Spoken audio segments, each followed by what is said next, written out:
Hello, my name is Brian. This is Football Manager 22, and we're back in Salisbury. The very top of the screen, if you've got sharp eyes, you might notice that we are still in first in the English Premier League. There are 2 games left in the season, and yeah, we still don't have any rivalries. That'll come up here in a half second. In terms of competition, we still have that famed 4-point lead over Man City. They have a 2-goal differential. Chelsea is also qualified for the Champions League, and everything else is still being contested as the space between 5th and 10th, not much space at all. Wolves, Bristol City, and Brentford are all getting relegated. So how did we get here in those few games since we've had against... What are we looking at here? Oh, wrong year. That would be why. There we go. So yeah, we beat Man City. We had 2 weeks off, so we scheduled a friendly against Bournemouth. Marcelino Marin scored 4 goals in that game. Toby Twos started the game and played 70 minutes, so good for him. We proceeded to go to Liverpool and beat them 3-0 at Anfield. And then, maybe more impressively, despite the fact that Newcastle is much worse rated and it is a home game, is we beat Newcastle 2-0. And as you can see here, Sergei Dudorov was sent off in the 2nd minute, which was bad. So we basically went strikerless. I pulled him out and changed both my wingers to be inside forwards. Marin scored a goal where Nusa had the ball on the left wing, made the big cross to Marin, cutting in off the right wing. He ran in and made the finish. And then we actually moved Ozan up to be a central attacking midfielder from his usual just central midfielder spot. So we were kind of doing a 4-1-1-3 strikerless look for at least the first half of the match. Ball got played up to Ozan as he broke past his man, and he scored it. After that, we stayed with that for a long time. In the 70th minute, when we made our changes, we actually dropped back into a 4-3-1-1. We put 3 defensive midfielders on the pitch, along with our center mid and center attacking mid, kind of serving as a pseudo striker. Just with a 2-goal lead, I was very happy to get behind the ball and be compact, and it worked out. So that leaves us this game here against 5th place Southampton, a good side. We have beat them pretty consistently, but it is a road game, so can't just assume. With that 4-point lead, if we win this game, we will clinch the EPL. If we draw this game,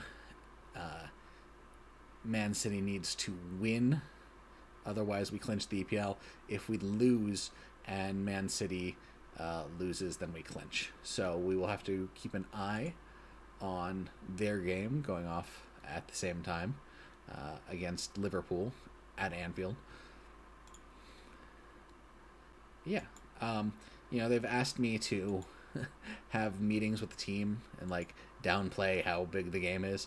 I've just avoided having the meetings. I don't want to tell them it's not important, but so we just haven't.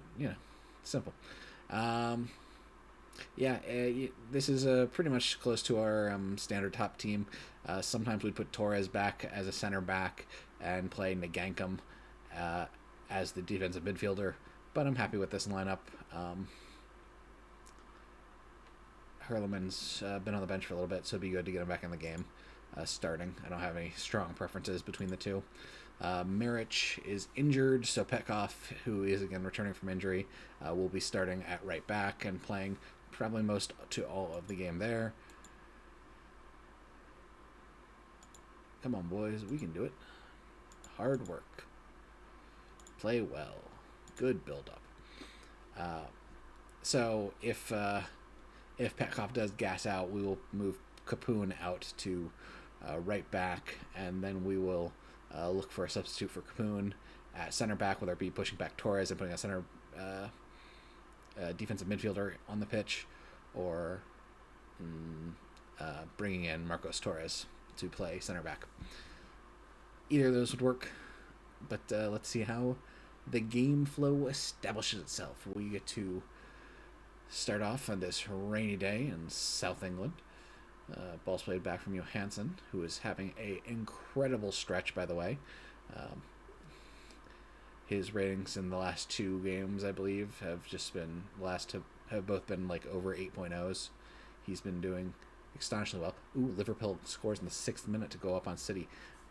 That's big because if Liverpool wins, we don't need any result at all. Now, obviously, I want a result. I don't want to just cruise into losing to the title, but yeah, I'll take it if I have to. Petkoff plays it over to Capoon. Capoon up to Torres. Torres up to Oner. Oner turns, finds Garcia. Garcia pings it into Dudarev. Dudarev, left-footed, has the opportunity, and plays it out to the box. Off the goals frame. Nice little touch there. Magno making a run. Petkov manages to get in the way. Johansson probably was diving to make a save anyways. Petkov, Capoon, Torres, Herleman. Over to Zabibi. Terrible touch when he's looking for Oner Terzi. They play it across. Petkov does an okay job, and the defense does a good enough job to clear the ball. Let's see if they can establish, some possession and not just be kind of panically clearing the ball as fast as we can. Sarin with the outbreaker, Garcia with the header, and they will have the throw-in. 20th minute, so let's give them an encouraging shout. There we go. We have the ball. Petkov, Capoon, Torres. Capoon bombs it forward, finds Zabibi. Zabibi's got space, chips it forward to Terzi. Terzi off the defender's legs, and we will take the corner. Looks like Moss will take it. Correct-footed on this side. Center backs do not get to it, but Oner is the first one to come away with it when it goes out of the box, and so we take our time re-establishing possession. Again, it's the always awkward world of the center backs drifting backwards and the full backs coming back and having to go both forward and out as the center backs slowly drift. It's an orchestra of movement. Looks like City has scored, and now Liverpool has scored to once again open up a lead. Dudarev gets his head on it, unfortunately, over the bar and out the back. We are winning the XG battle, 0.55 to 0.44. The ball's played forward to Smith, but yeah, not really a threat there. We are winning the possession battle 57% to 43%, and they're not having a great time completing their passes, only 85%. We've had more corners, equal number of fouls with no yellow cards for either team. Johansson is under pressure and plays it long to Dudarev, who does get under it and heads it over to Moss. Moss making a run down the right sideline, plays it back to Petkov, who will play it back to Capoon. Then to Petkov and into Torres. Torres up to Moss. Moss finds Streak and Garcia. Little flick of a touch, saved by Majecki. And it looks like we are probably going to go into the half. All square at 0-0.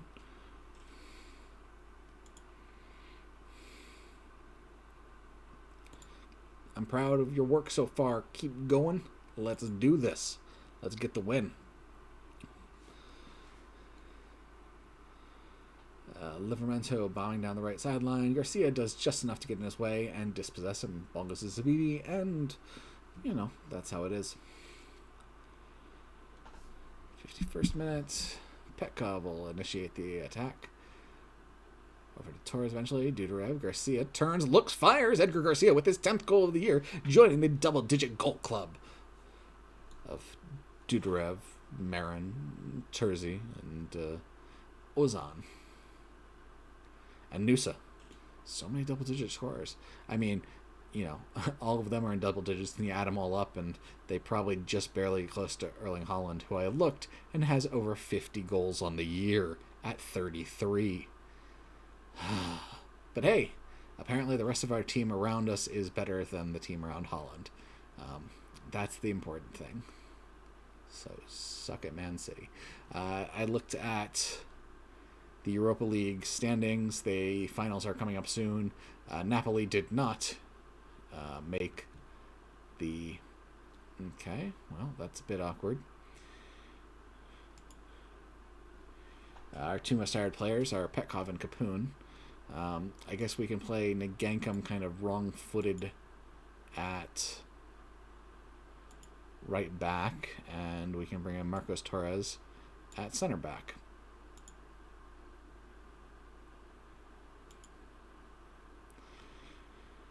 And I'm not convinced on anyone else. Let's let it run for another 5 minutes before we make another sub. So yeah, Napoli got knocked out in the very next round after they beat us. Frankfurt beat them and was immediately knocked out by I can't remember who. Our foes from last year's Conference League final, RB Leipzig, are actually in the finals of the Europa League. So if they win, we will see them in the Champions League, though we might see them anyways, depending on how good their Bundesliga performance is. Torres versus Ozan. Who's coming out? I hate to take out Ozan. He's on the better performance. They're on equal performance, really. Torres is alone, who's not composed. We don't really have a good defensive midfielder. We're moving Zabibi up there and bringing in Matea. Yeah, sure. Why not? Keep the defenders fresh. That's the important thing. Zabibi will still take the throw in here. Plays over to Onur. Zabibi to Matea. And back to Herleman. Matea, Zabibi, Onur. Up to Dudarev. Turning, looking. Plays it for Garcia, but Garcia doesn't really make the run. Their clearance isn't very good, and Agancum plays it up to Moss. Moss with a cross. Comes through. Edgar Garcia manages to get his foot on it after the failed header and slots it home.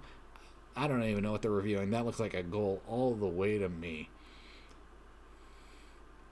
Oh, and I am wrong. Oh, it's on a push, not on offsides. Okay, apparently the reason he missed the header is because Sergei pushed him. Fair enough. Moss cutting in a bit more than you'd expect from a right winger. And, listed as a winger, not an inside forward or inverted winger. Ball bombed to Matea on the left side. Matea running all alone. Doesn't find a man to make a cross to, so turns it back and into Onur. Bit of distribution. Oh, I like the shot attempt. And we'll take the corner. Let's set up time wasting. Looks like a lot Moss will initiate. Wrong-footed on this side. And, nothing really coming of it. Liverpool is up 3-2 on City.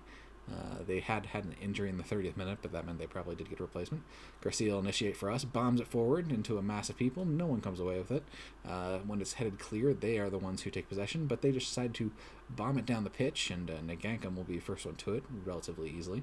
He turns and fires, looking for Moss. I don't quite understand that one. I guess he felt pressure that wasn't really there.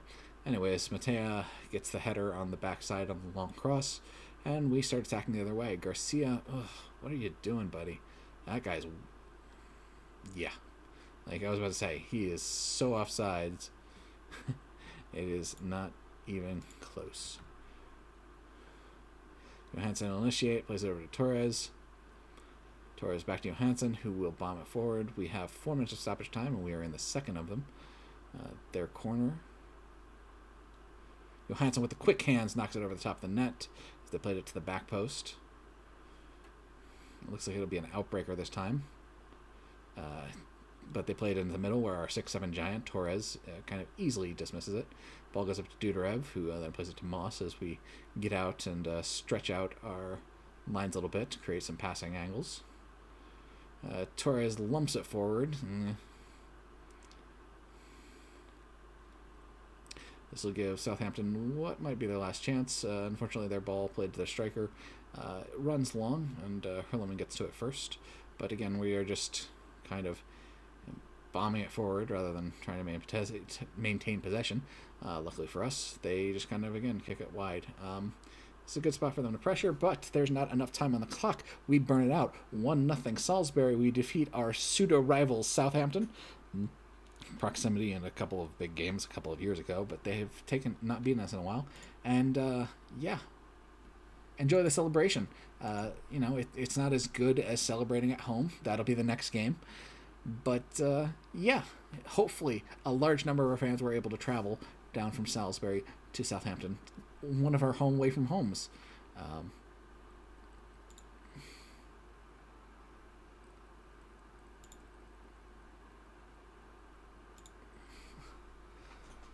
Boom. Salisbury, 85 points on the year, could get up to 88, and Premier League titles. So, one of the two achievements for winning the save, quote unquote. We've done it.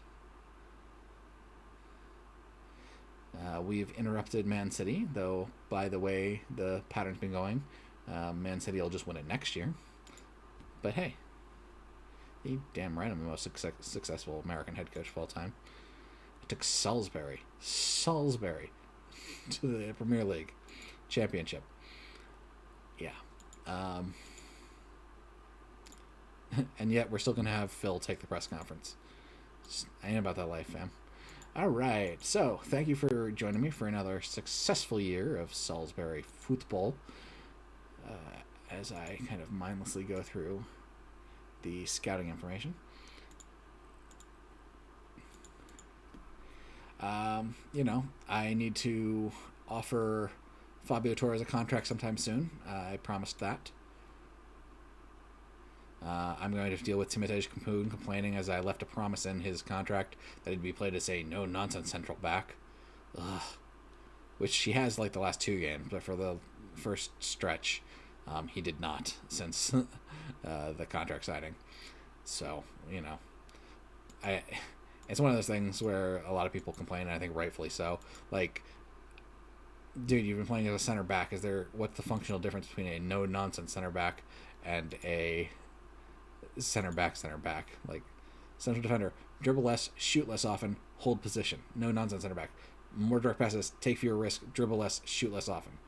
So one holds position and one bombs the ball forward.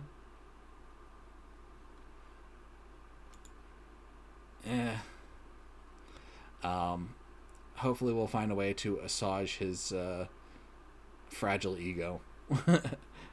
Either way, he's under contract for the next 4 years, so we'll just deal with it. Yes, I don't know exactly what changes, if any, I'm going to make to a team that just won the EPL. Our attacking players are very good. Johansson is on pace to being the best goalie in the world. We could maybe use some touch-up on the defensive side of things, but those players can be hard to find. And we have a lot of our players under long-term contract anyways.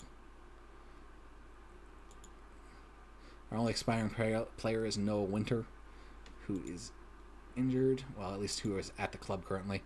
Nusa, Torres, Messon, and then some young players to expire next season. I will be probably looking to move Messon. He deserves to start somewhere. I'm sure he can start at a mid-table side in Spain or France or Italy or Germany, and probably a low-table side in the EPL.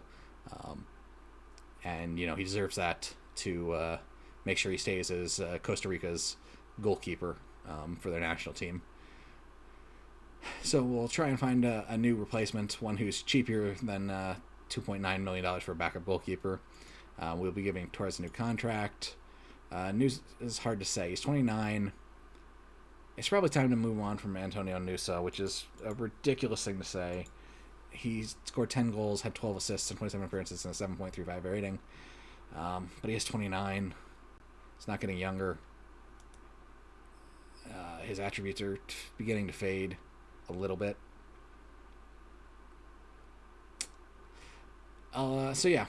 Maybe Nusa goes, and I'll need to find a new replacement for him. But yeah, that's what I'm going to do. I'm going to take the opportunity for this West Ham game to I'll play Messon. I'll play Toby Twos will get his first ever EPL game at just 16. Good for him. Cekatani, Matea, all the youngsters I can start, I will. And just enjoy that one before working out what we're doing over the summer. So thank you for joining me for another season of Salisbury Football. Don't hesitate to like, comment, subscribe, talk to me. I'd love to hear from you.